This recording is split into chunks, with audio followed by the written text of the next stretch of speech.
সবাই বলে কোনো ধর্মই খারাপ কথা বলে না, ইসলাম একই কথা বলে। কেন তার সমস্ত পৃথিবী তৈরি করতে 6 দিন লাগলো? আপনি 9 মাস পরে জন্মাবেন। এতগুলো মানুষ দোজখে যাবে? তিনি অবাক হচ্ছেন, এতগুলো মানুষ কিভাবে দোজখে যাবে?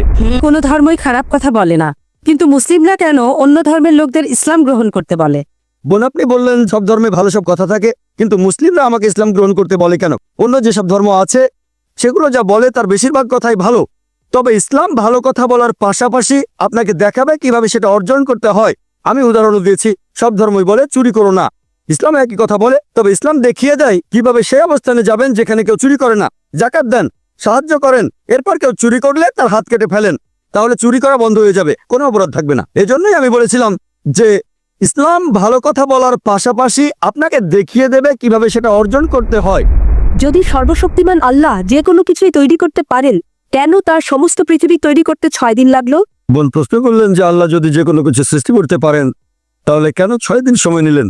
বোন, আল্লাহ যদি চাইতেন একদিনে সৃষ্টি করতে পারতেন, তখন আপনি বলতেন যে কেন একদিনে তৈরি করেছেন, 6 দিনে কেন নয়?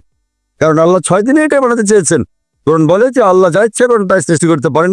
অনেক আয়াতে আছে, আল্লাহ বলেন কোরআনে সূরা আলে ইমরান অধ্যায় 3 আয়াত নম্বর 59, إن مثل عيسى عند الله كمثل آدم خلق من تراب ثم قال له كن فيكون। আল্লাহ আদম আলাইহিস সালামকে সৃষ্টি করেছেন যেমন তিনি যীশু খ্রিস্টকে সৃষ্টি করেছেন ধুলো থেকে, তিনি বলেন হও আর তা হয়ে যায়। আল্লাহ যখন কিছু সৃষ্টি করতে চান তিনি বলেন হওয়ার হয়ে যায়, তিনি ইচ্ছে করলেই এটা হয়ে যায়।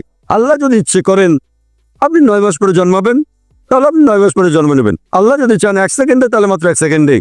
তো আল্লাহ চাইলেন যে তিনি কোনো কিছু 6 দিনে সৃষ্টি করবেন, তাই তিনি করলেন। পৃথিবীতে অনেক মানুষ ভুল কাজ করছে, আমার ভাবতে খুব অবাক লাগে, এতগুলো মানুষ দোজখে যাবে? তিনি অবাক হচ্ছেন, এতগুলো মানুষ কিভাবে দোজখে যাবে? আমাদের এই জীবনটা হলো পরীক্ষা। আপনারা যদি ভালো করে দেখেন যে নিচু গ্রেডের পরীক্ষাগুলোতে বেশিরভাগ ছাত্র পাশ করে, তবে উপরের লেভেলে গেলে সেখানে পাশ করাটা কঠিন। উদাহরণস্বরূপ কোনো কঠিন পরীক্ষায় বসেছেন, যেমন মেডিকেল কলেজে ভর্তি হতে গেলে আপনাকে পড়তে হবে, খাটাখাটি করতে হবে, পড়াশোনা করতে হবে। একইভাবে বেহেশতে যেতে গেলে এটা সহজ কাজ না, এটা মেডিকেলে ভর্তির চেয়ে অনেক কঠিন কাজ। তাই এটা আসলে পরকালের জন্য পরীক্ষা। যারা আল্লাহর নির্দেশগুলো মেনে চলবেন তারা ইনশাআল্লাহ বেহেশতে যেতে পারবেন। আশা করি মনে উত্তরটা পেয়েছে।